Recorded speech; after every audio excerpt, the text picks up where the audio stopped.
Há uma quinta dimensão, além daquelas conhecidas pelo homem. É uma dimensão tão vasta quanto o espaço, e tão desprovida de tempo quanto o infinito. É uma zona intermediária entre a luz e a sombra, entre a ciência e a superstição.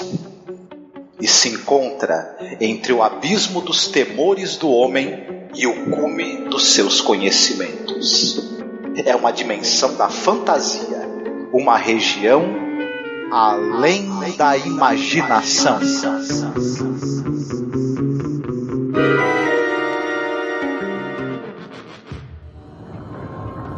They don't sound right. The engines, they sound labored.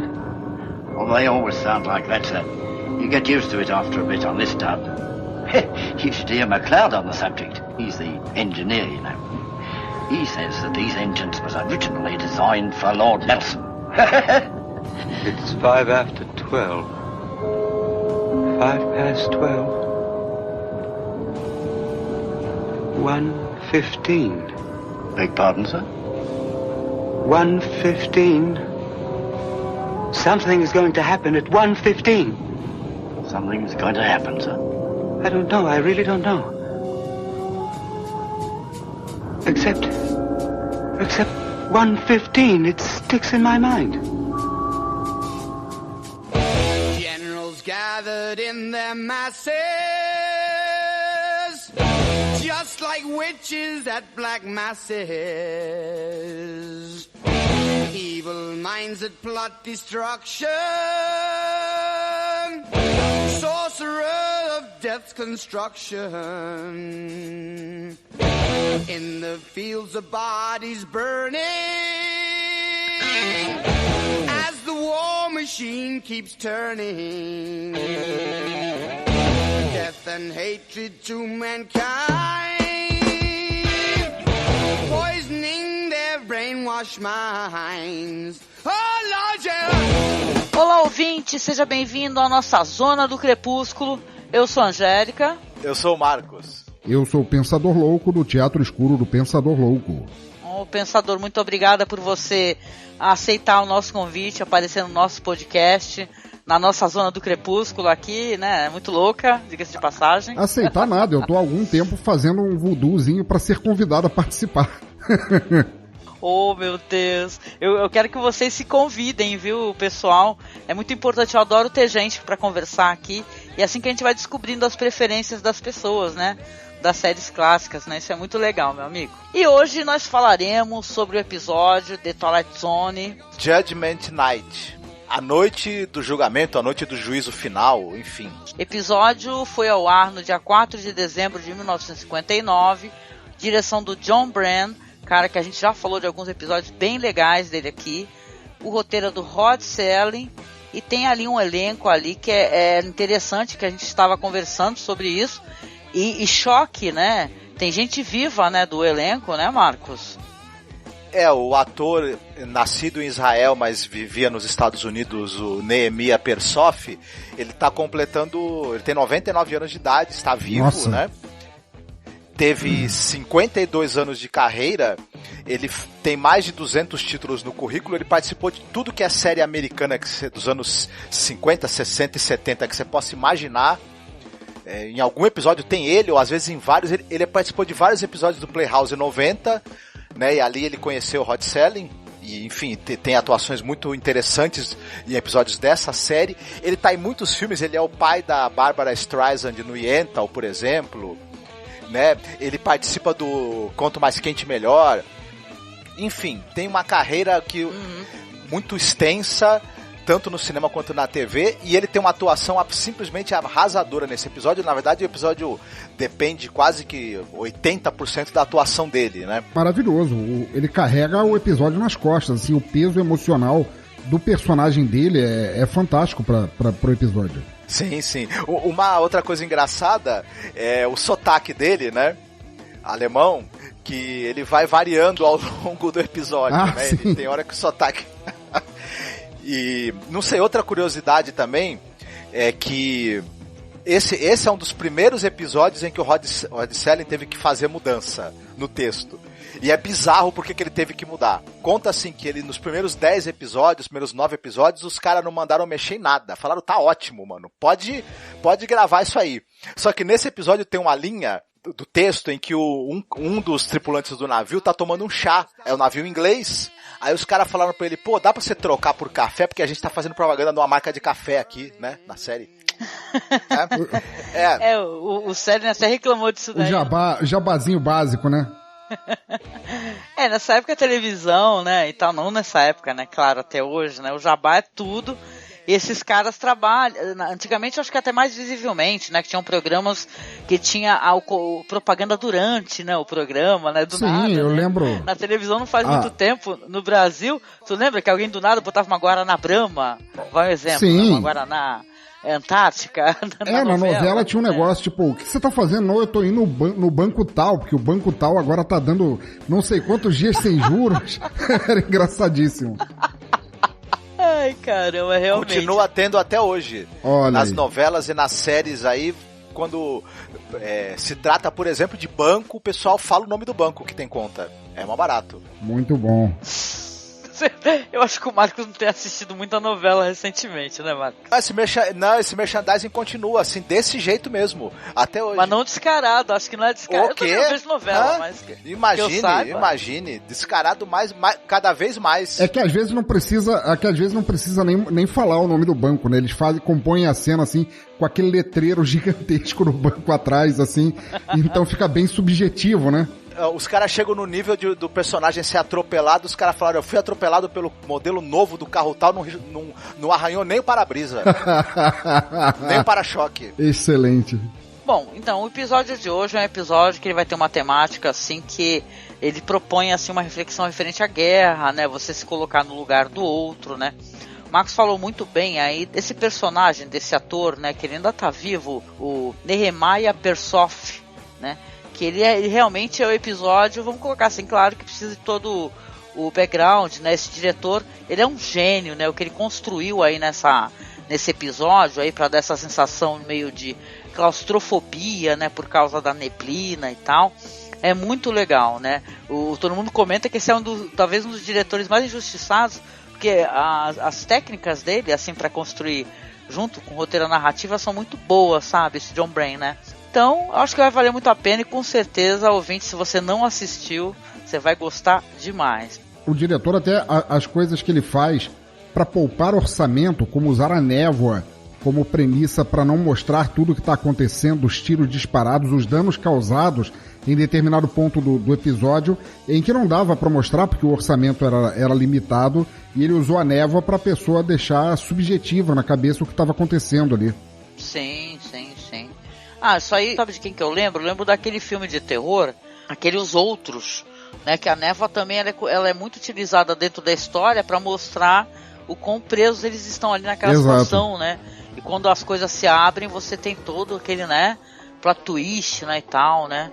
Pois é, mas vamos lá, Marcos, você faz então uma sinopse pra gente poder falar os pontos que a gente mais gostou. Sim, em 1942, nós temos um cargueiro inglês, ele está cruzando os mares num comboio, mas por algum motivo tem um problema nas máquinas desse cargueiro, ele acaba ficando para trás desse comboio, acaba ficando sozinho, afastado do restante dos outros barcos, e durante o nevoeiro, né, e nesse barco um dos passageiros é um sujeito, né, chamado Karl Lancer, que por incrível que pareça é alemão, né, em plena Segunda Guerra Mundial tem um alemão ali dentro de um barco inglês.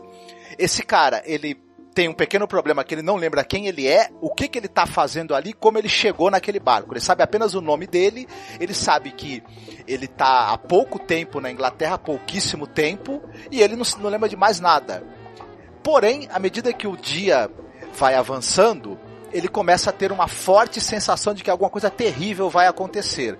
E ele sabe inclusive o horário, né, que a 1h15 da manhã algum fato terrível vai acontecer com aquele navio, com aquelas pessoas. O que será? Vamos descobrir assistindo o episódio, né? Ah, tá, beleza. Eu achei muito interessante, logo que eu assisti, porque ele gera, eu acho que ele foi profunda inspiração para o primeiro arco do Sandman, do Neil Gaiman, em que um dos personagens é condenado pelo Morfeu, pelo sonho, a viver um eterno despertar, que é ele estar dormindo e ele acordar dentro do sonho, morrer, acordar dentro do sonho, morrer numa cascata de sofrimento em que ele nunca acorda de verdade e é apenas uma sucessão de pesadelos.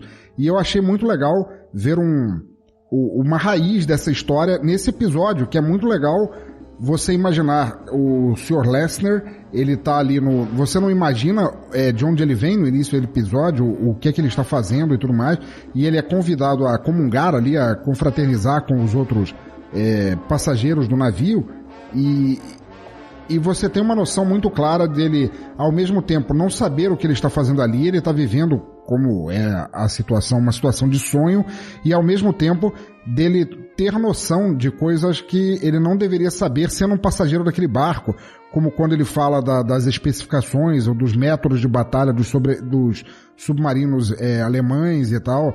E é muito legal você se deixar levar nessa história. Você compra o atordoamento dele, assim, o quanto arraigado ele tá sem saber como ele tá naquela história. Sim, sim. O episódio entrega muito com muito pouco, né? Ao mesmo tempo, né? Você tem aquele negócio do vilão arquétipo, né? Do cara, assim, que é o cara tentando não ficar louco com a situação, né? Você sente até pena, né? Ele é um cara que ele inspira, né? Por causa da confusão dele, né? Aí você vai descobrindo, pô, caramba, tem um cap guardado no meio das roupas dele e tem ali um oficial, né, e tal, da marinha, né, alemã, oficial de guerra, se eu não me engano, que tá escrito lá. Isso. Então ele inspira até certa pena, né, e depois você vê, conforme ele vai descobrindo, eu acho muito legal isso daí quando tem alguns episódios. Nesse episódio tem naquele filme maravilhoso The Wicker Man, né, com Christopher Lee, que tudo vai soando como uma investigação. As coisas a gente vai descobrindo aos poucos, até você ter aquela revelação final, né? Isso é muito interessante, viu? Mas ao mesmo tempo ele dá indícios de quem ele é logo desde o início. Por exemplo, quando ele senta para tomar um café com o pessoal do barco que está jantando, e ele é convidado como se fosse apenas mais um que estava na lista do barco, mas o pessoal não sabia bem quem era, e eles falam do medo que eles têm de serem torpedeados pelos submarinos alemães que estariam supostamente cercando o barco deles, e ele começa a usar da autoridade dele, falando questões técnicas. Informações, né? Isso, exatamente, que ele não deveria saber. E quando ele mesmo entra em colapso na alienação dele de não saber o que ele está fazendo ali, ou como ele sabe daquelas coisas, tendo que ele tinha muito pouca memória, e o pessoal tenta ajudar, ele é agressivo nas respostas, porque aí você vê já brilhar a estrelinha de oficial dele, assim, que ele era um cara acostumado a dar ordens, a não ter que se justificar por nada. Ele era o cara que estava em comando e ele está invertido num papel em que ele está muito vulnerável, muito fragilizado ali, sem saber onde ele está direito. Sim, não, e tem um lance que eu acho muito interessante, né? Aquela questão do medo que inspira o submarino, né? Isso é muito interessante, que eles vão tendo essa conversa, né? Que o submarino, ele tá ali, né? Que ele fica abaixo do mar, né? Aí ele corrige, né? Bem como você falou. Fala, mas o submarino, ele vai vir até a superfície, né? E tal, e começa a explicar. E todo aquele lance dele escutar o maquinário do barco e falar, porra, parou, não tá funcionando, né? Então é muito interessante, né? Um cara que ele tem as informações todas, né? Ele tem um ar, sim, de autoridade. Concordo demais contigo. Sim, na hora mesmo que ele tenta falar que ele tá bem, que ele derruba o café quando perguntam como é que ele sabe tantas coisas técnicas. O garçom lá do restaurante no navio onde eles estão, que se oferece para ele limpar, ele tira a mão de mim, ninguém limpa. Você nota que ele é um pequeno ditadorzinho ali, mas ele tá muito confuso. E isso que você falou é extremamente importante, porque eles estão tendo, até esse momento, assim, eles estão tendo uma discussão de cavalheiros e isso que eles falam, assim, um dos senhores que tá sentado na mesa fala assim, porra, eu preferi enfrentar um encouraçado, que pelo menos a gente vê o que a gente tá enfrentando, não um submarino que se esgueira assim à beira d'água pra torpedear a gente sem a gente nem sentir.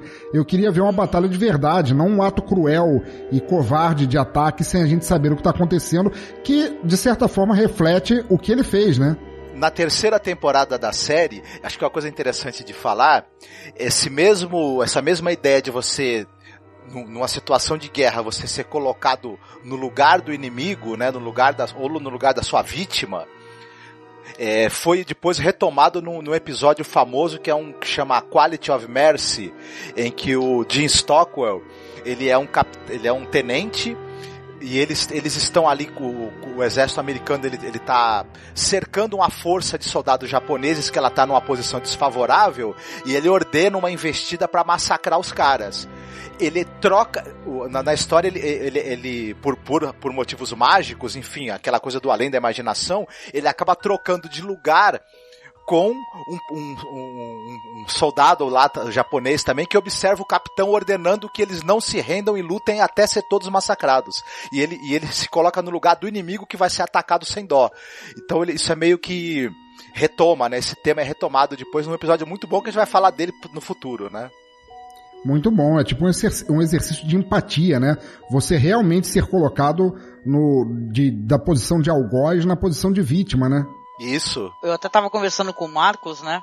Claro que isso passa pela nossa cabeça, não tem jeito, porque é tanta atrocidade, não apenas no Holocausto, como em vários holocaustos, né, que não são falados, né, que não são tão propagandeados, né, e tal, ou difundidos pela mídia, pelo cinema, né?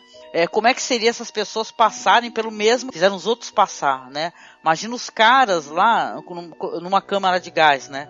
Imagina aquele sentimento daquelas pessoas, né? Eu nunca esqueço, gente, aquele filme. É um filme, sim, que é um filme... podem falar que é um filme piegas, mas eu acho que é um filme muito bonito, que é aquele... O Menino do Pijama Listrado, né? Sim. Mas vai ter uma situação exatamente idêntica.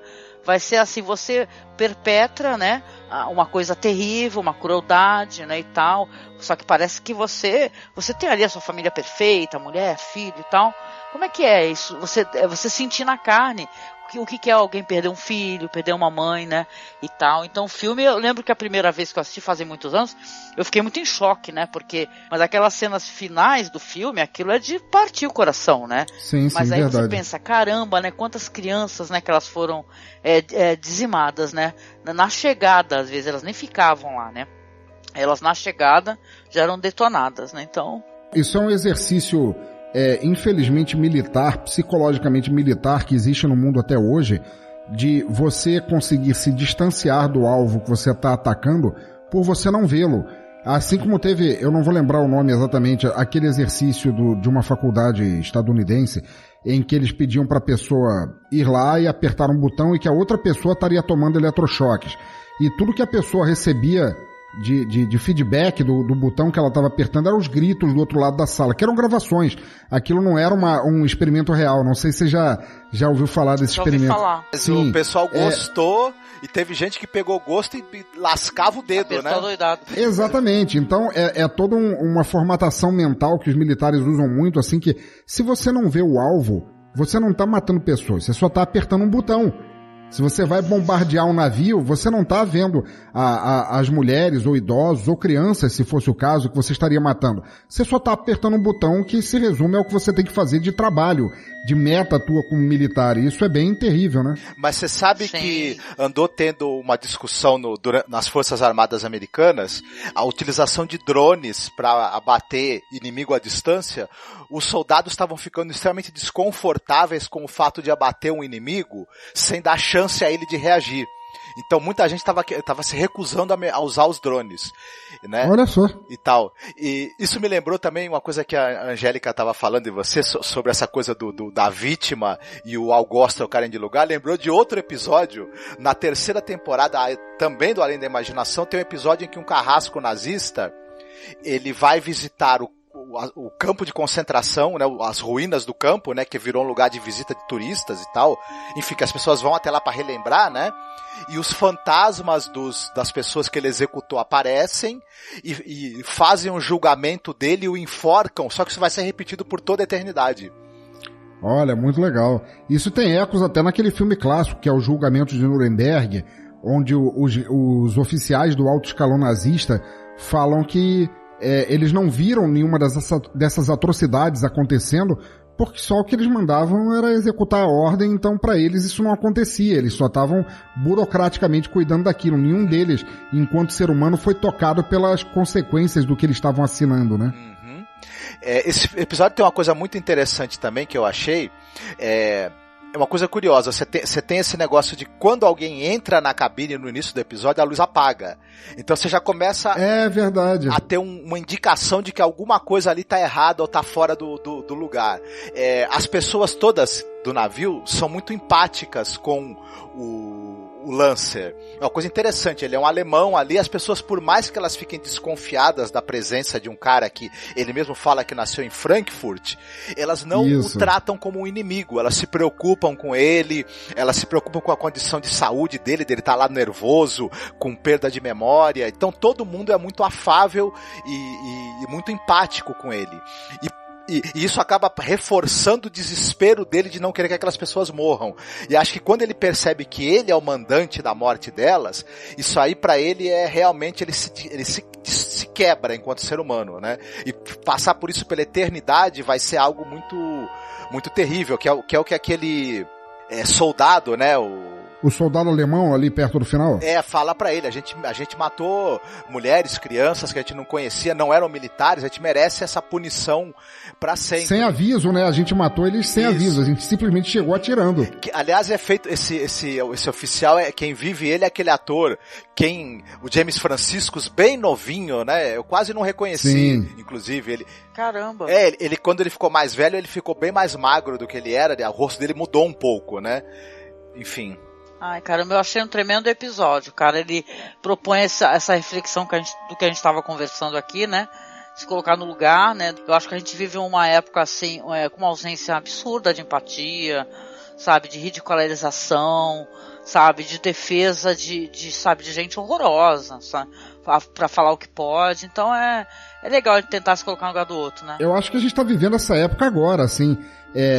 Sob a bandeira de, entre aspas, política, as pessoas tendem a renegar ou taxar como falso ou ridículo, etc e tal, constituições da vida humana, dos direitos humanos como um tal, simplesmente por questões do próprio bolso, né? Como se a lei de Gerson tivesse valendo agora ao extremo, e a gente está vivendo isso agora, e esse episódio mostra exatamente como isso é errado, né? Os erros de você insistir ou praticar esse tipo de coisa.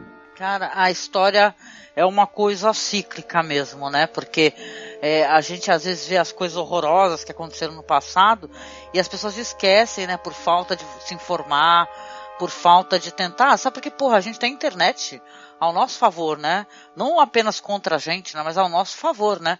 Onde a gente pode buscar informação, tem o próprio podcast, nossa, tem uma lista enorme de podcasts de história, sabe, para quem gosta de podcast, né?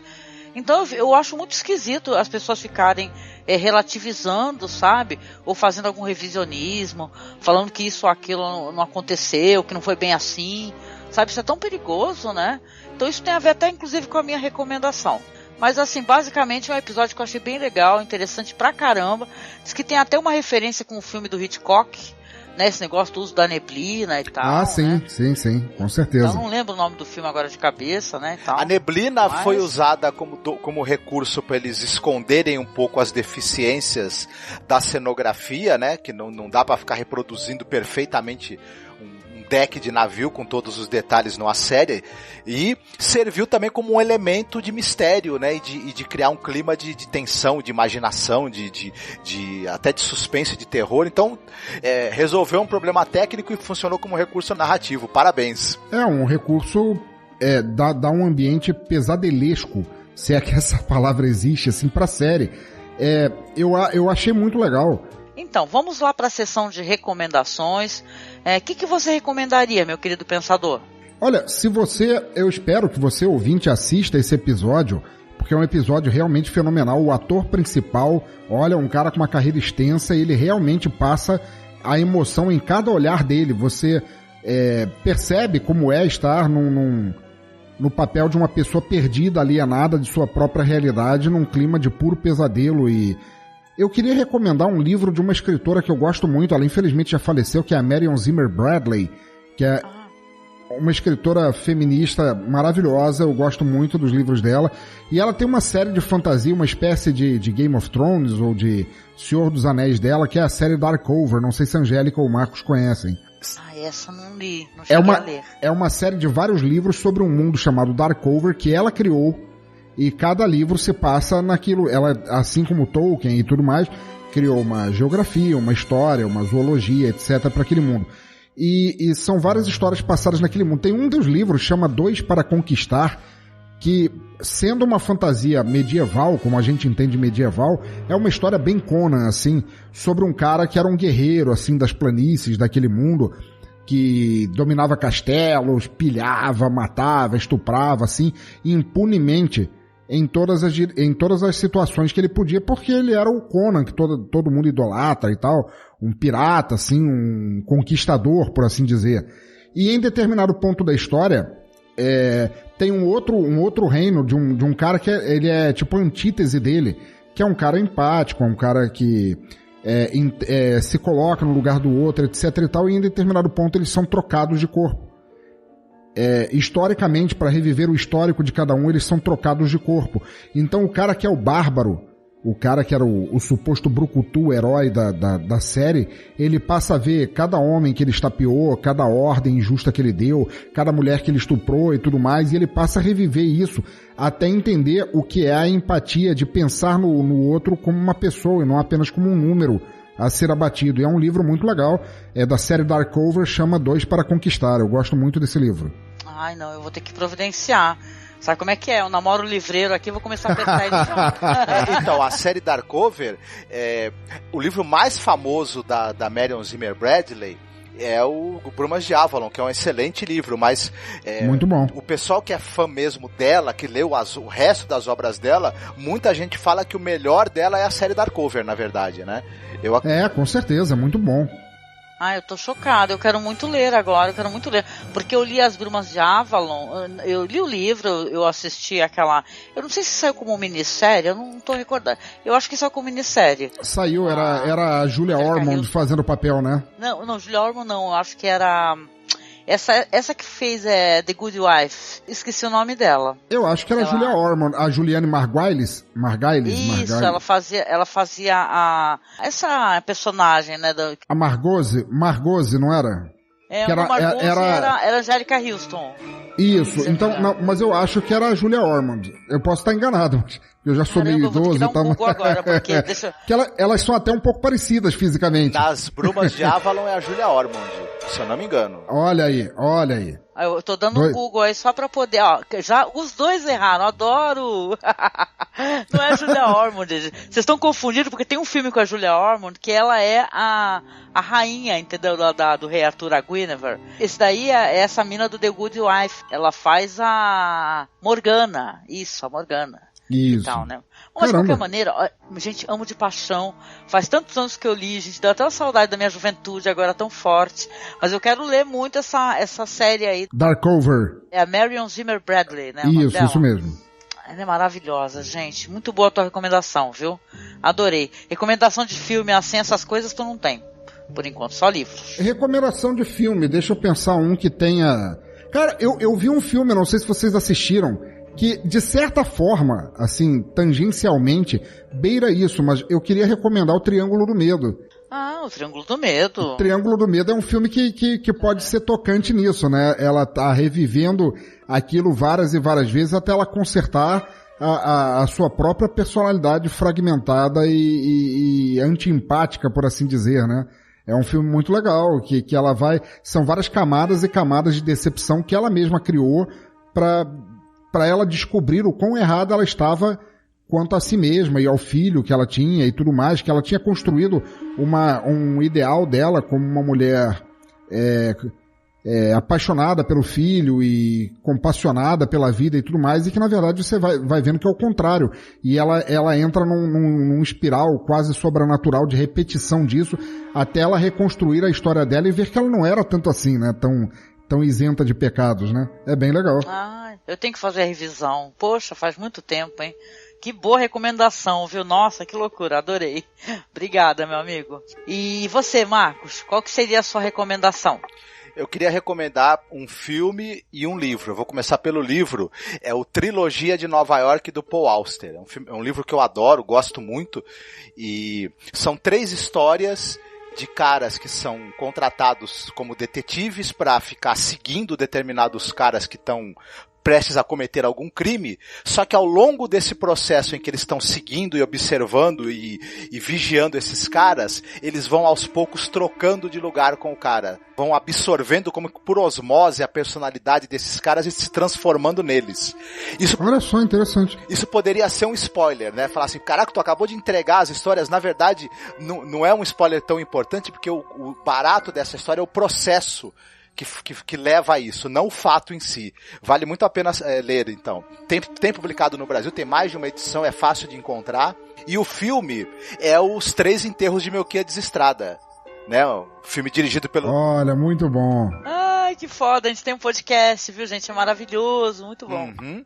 E o tema basicamente é esse, né? É o algoz que ele acaba tendo que ser colocado no lugar da vítima, para poder entender quem era essa pessoa que ele matou, como era a vida dela, como era o contexto de vida dessa pessoa, e essa pessoa vai ser humanizada para ele, porque até então quando ele mata é alguém que ele atirou à distância, né?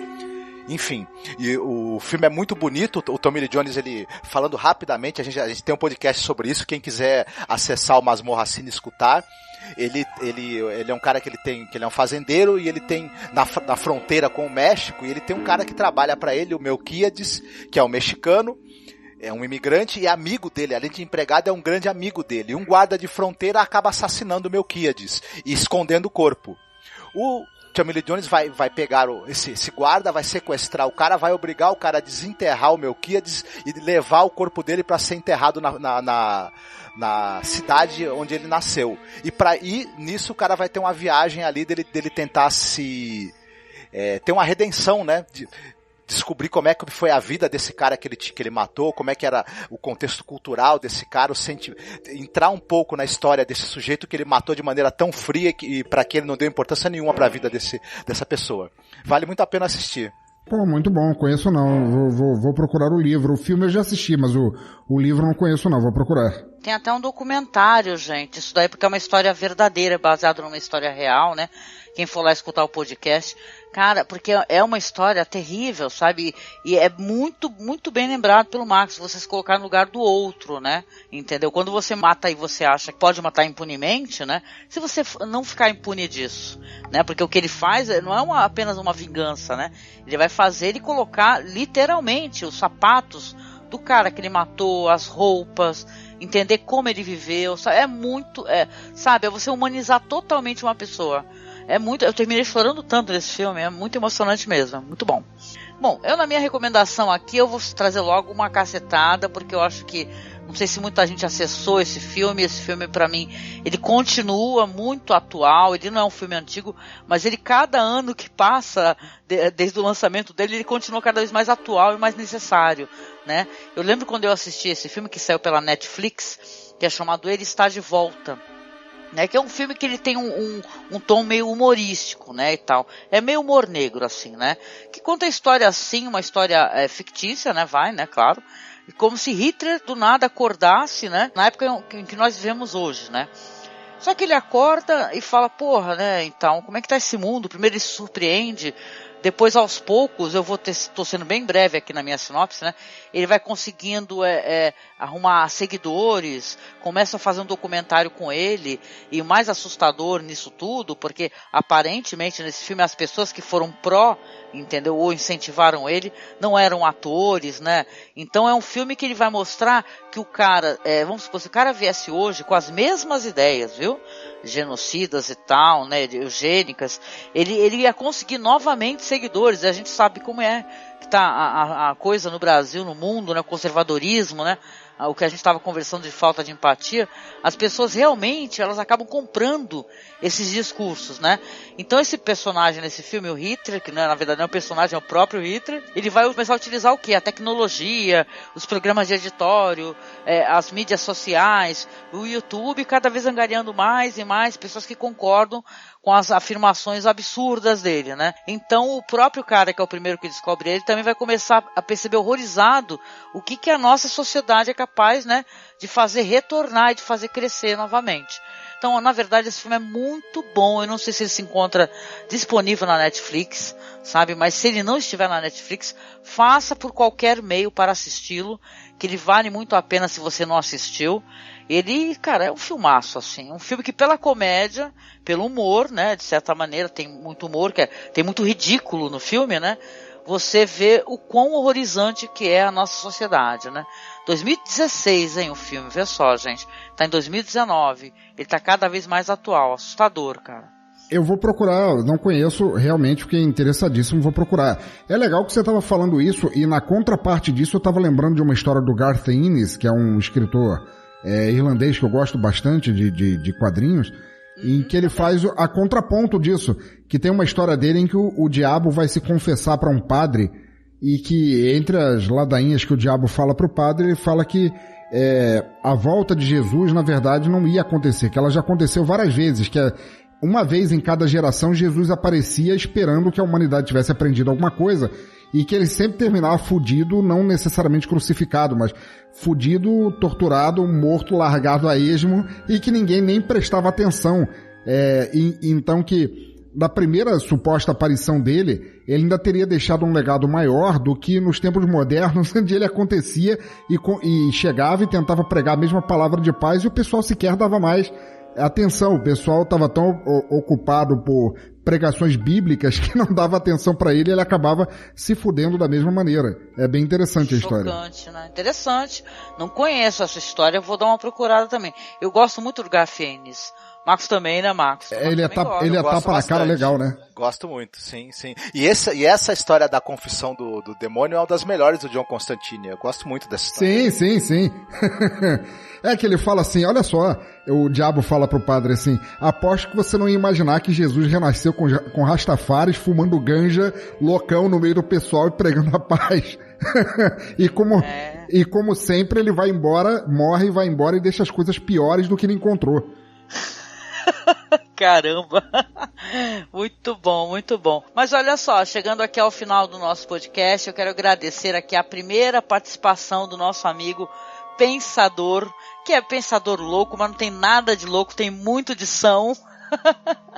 Obrigada, viu, meu amigo? Eu quero que você fale um pouco do seu trabalho, convide as pessoas para escutar o teu podcast, que é muito legal, inclusive tem participação minha, eu tô aqui toda contente por poder participar também. Pois então, eu cometo o Teatro Escuro do Pensador Louco. Vocês podem encontrar tudo isso em bladobladoblado.pensadorlouco.com.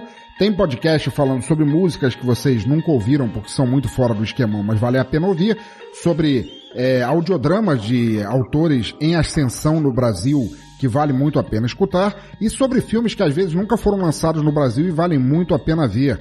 E vocês podem encontrar tudo isso lá, ouçam com moderação. Muito bom, gente, vocês têm que visitar porque é muito legal o trabalho do nosso amigo aí, viu? E também agradecer ao Marcos Noriega, que mais uma vez está aqui colaborando com a gente e chamando você, meu amigo, para você deixar uma mensagem para os nossos ouvintes no final do nosso podcast, como sempre. Fiquem bem, se cuidem, ponham-se no lugar dos outros enquanto ainda é tempo, inclusive. Muito bom. Tic-tac, gente. Beijo pra vocês e até o próximo podcast. Fiquem bem. Tchau.